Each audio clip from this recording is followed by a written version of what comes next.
एक बड़ी खबर इस वक्त की आपको बता दें, दौसा से यह बड़ी खबर है जहां पर फूड पॉइजनिंग की वजह से 100 से अधिक लोग बीमार हुए हैं। उल्टी, दस्त और पेट में दर्द की इन्हें शिकायत है। करीब 100 लोग मुरलीपुर गांव में पहुंचे। अब यहां पर मेडिकल टीम जो है वो पहुंच गई है मुरलीपुर गांव में। सभी का उपचार किया जा रहा है। रविवार को गांव में शादी थी और इसी दौरान यहां पर फूड पॉइजनिंग की बड़ी खबर सामने आई।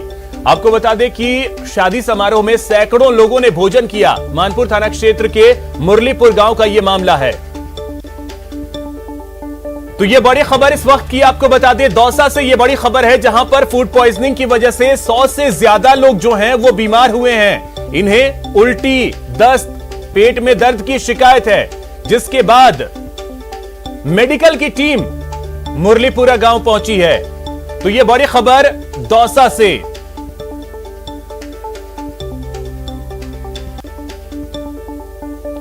आपको बता दें कि मुरलीपुर गांव का यह मामला, जो कि मानपुर थाना क्षेत्र के अंतर्गत यह गांव है, यहां पर शादी थी और इसी दौरान खाने के बाद इन लोगों को शिकायतें हुई उल्टी, दस्त की। आशीष हमारे सहयोगी अधिक जानकारी के साथ जुड़ गए। आशीष, क्या जानकारी है, पूरा अपडेट इस वक्त क्या है? बिल्कुल, यह है जो गांव है सिकराई उपखंड का मुरलीपुर गांव है। यहाँ पर रविवार को एक शादी समारोह था और शादी समारोह में ग्रामीणों ने बड़ी संख्या में यहाँ पर खाना खाया था। खाना खाने के बाद आज सुबह से इनकी तबीयत खराब शुरू हुई। करीब शुरुआत में इनके 8 से 10 लोगों की तबीयत खराब हुई थी, लेकिन धीरे धीरे जैसे ही शाम हुई तो 100 से अधिक लोगों की तबीयत खराब हो गई। जो ग्रामीण थे उनको उपचार के लिए स्थानीय अस्पताल में भर्ती कराया गया। कुछ ग्रामीणों को सिकराई और दौसा अस्पताल में भर्ती कराया गया, लेकिन जब बड़ी संख्या में जब ग्रामीण बीमार होने लगे तो मेडिकल विभाग की टीम गांव में अब पहुंच गई है। गांव में ही उपचार दिया जा रहा है। करीब 60 से 70 लोगों का उपचार गांव में दिया जा रहा है। इसके अलावा अन्य जो बीमार लोग हैं उनका विभिन्न अस्पतालों में उपचार जारी है। दौसा जिला अस्पताल में भी कुछ बीमार लोगों को लाया गया है। साथ ही सिकराई अस्पताल और मानपुर अस्पताल में भी उपचार जारी है। करीब 100 से 150 लोगों की तबीयत खराब होने की संभावना जताई जा रही है। 100 से अधिक लोगों का उपचार इस समय विभिन्न अस्पतालों में और गांव में चल रहा है। मेडिकल विभाग की टीम मौके पर मौजूद है। जो ब्लॉक से मुख्य चिकित्सा अधिकारी हैं डॉक्टर अमित मीणा, वो मॉनिटरिंग कर रहे हैं। प्रत्येक व्यक्ति को उपचार मिले, इसके लिए मेडिकल की टीम गाँव में पहुंचा दी गई है। जी अभिषेक। आशीष, यानी लगभग 48 घंटे बीत गए उसके बाद ये स्थिति बनी है, क्योंकि ये जो जानकारी आप दे रहे हैं, रविवार को शादी थी, आज मंगलवार का दिन, ऑलमोस्ट 48 घंटे बीत चुके हैं। बिल्कुल, रविवार को शादी थी और उसके बाद में इन लोगों ने खाना खाया था। रविवार की शाम को ये खाना खाया था और उसके बाद में धीरे धीरे तबीयत बिगड़ी है। अब क्योंकि गांव में और भी शादियां थी, ऐसे में कुछ अन्य शादियों में भी लोग जाकर आए हैं बाहरी इलाकों में, वहां पर भी इनकी तबीयत खराब हुई है। ऐसे में अभी ये पूरा जांच का विषय है कि लोग कहाँ इन्होंने खाना खाया है। लेकिन वर्तमान की बात करें तो करीब 100 से अधिक लोग बीमार हैं और सभी की उल्टी, दस्त और पेट में दर्द की शिकायत है। चलिए, बहुत शुक्रिया आशीष। नजर आप बनाए रखिए, आगे और भी अपडेट्स जैसे कुछ आती है वो आपसे लेते रहेंगे। फिलहाल बहुत शुक्रिया आपका तमाम जानकारी के लिए। पॉर्न फिल्म बनाने और बेचने के आरोप में अभिनेत्री शिल्पा शेट्टी के पति राज कुंद्रा सलाखों के पीछे हैं। आरोप है कि कुंद्रा ने पॉर्न फिल्म का यह धंधा मुंबई से लेकर लंदन तक फैला रखा है। पॉर्न फिल्म कांड की फांस में फंसा राज कुंद्रा। कुंद्रा पर पॉर्न बनाने और बेचने का बड़ा आरोप। मुंबई से लंदन तक फैला था पॉर्न फिल्म का जाल।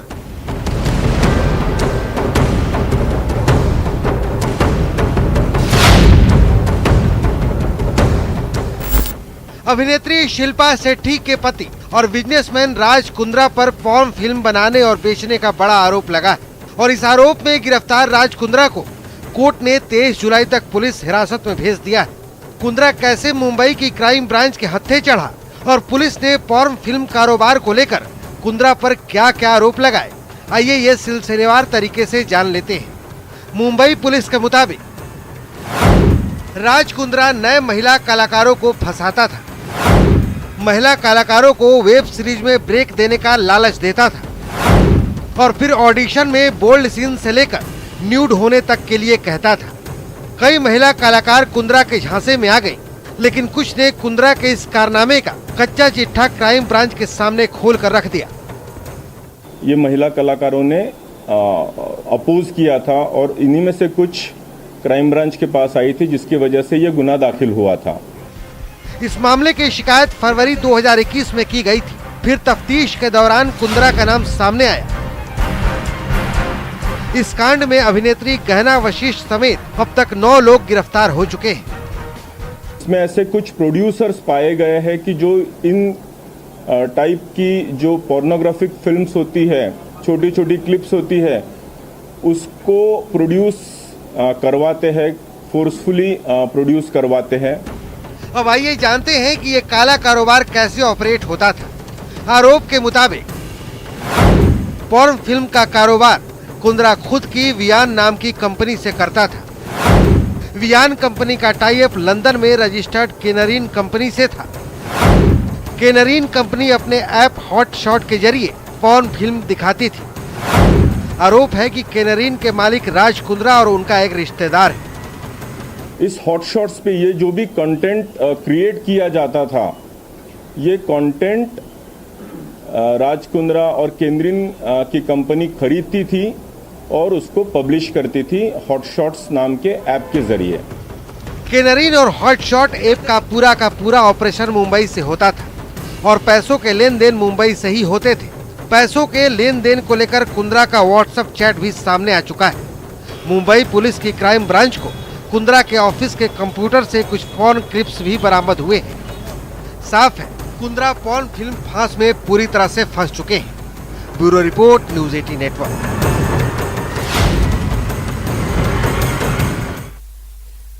अब बात पेगासस पर नॉन स्टॉप पॉलिटिक्स की। इसे लेकर पीसीसी चीफ गोविंद सिंह डोटासरा ने केंद्र पर जमकर हमला बोला और 22 जुलाई को राज्यपाल के घेराव की बात कही। वहीं सुप्रीम कोर्ट से जांच की भी मांग की है। मोदी सरकार ने चारों स्तंभों के ऊपर हमला किया है। पेगासस के द्वारा देश के तमाम विपक्षी पार्टियों के प्रमुख नेतागण, अपनी पार्टी के कई वरिष्ठ नेतागण, मंत्री, पत्रकार, चीफ जस्टिस ऑफ इंडिया के से जुड़े हुए महिलाओं और कई लोगों के निगरानी करवा करके फोन हैकिंग करके निजता का हनन किया है, राष्ट्रद्रोह किया है, संविधान के प्रति अपनी ली गई शपथ का दुरुपयोग किया गया है, उसका उल्लंघन किया गया है। सत्ता में बैठे लोग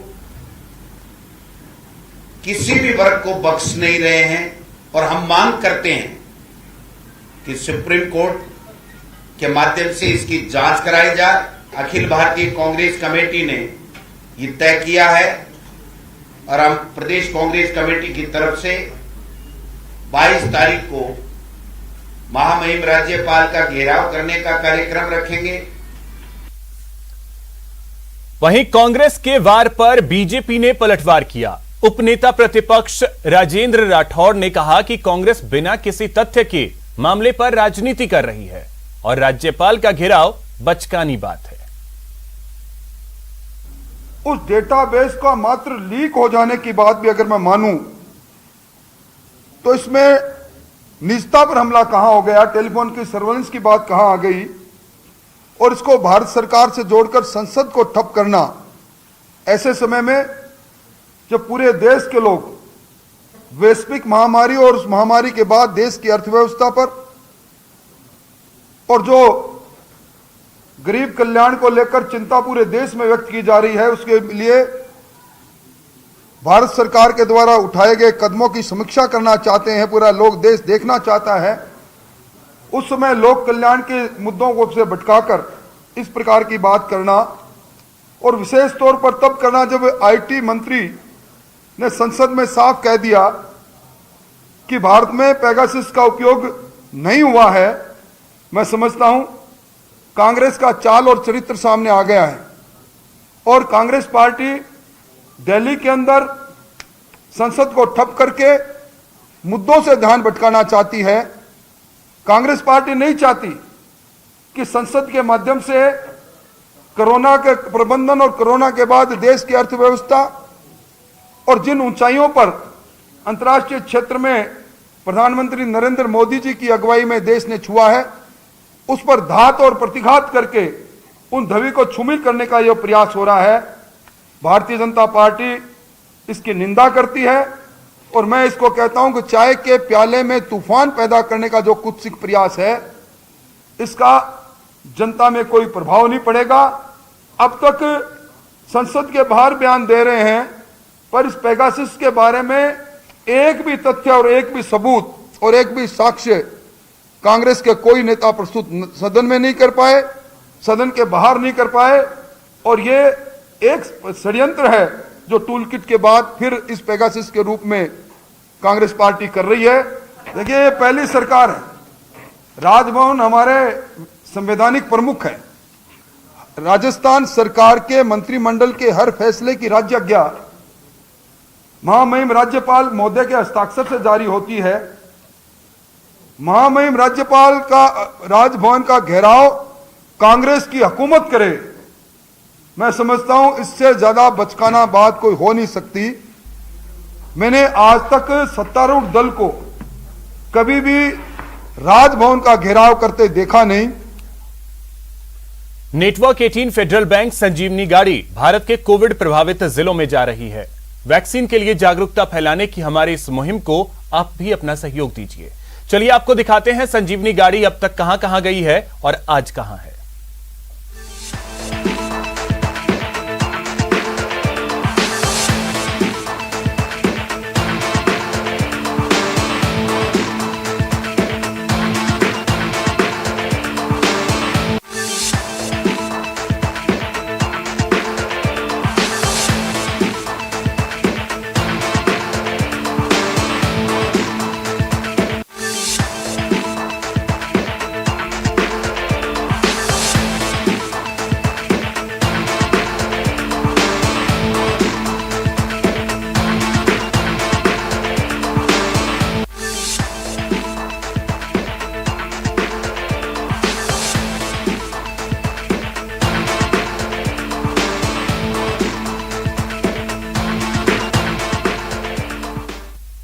यहां रुकेंगे एक छोटे से ब्रेक के लिए। ब्रेक के बाद बात राजस्थान बीजेपी में पोस्टर वॉर की।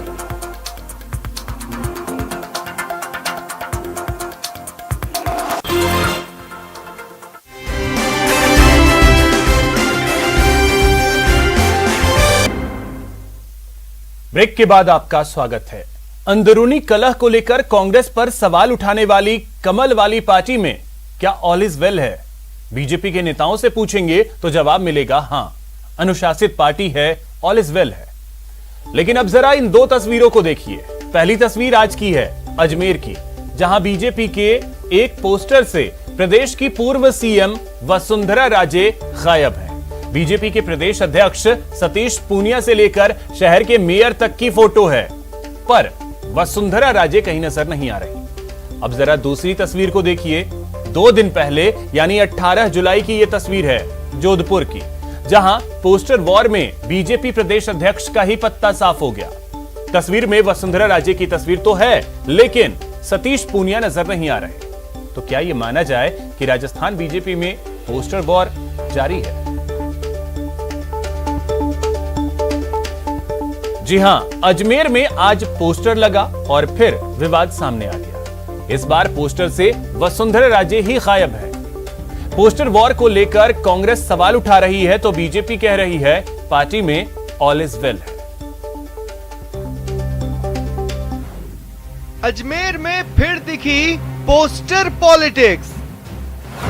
लगा पोस्टर, सामने आई कमल की कलह। क्या बीजेपी में ऑल इज वेल है? बीजेपी में पोस्टर पॉलिटिक्स जारी।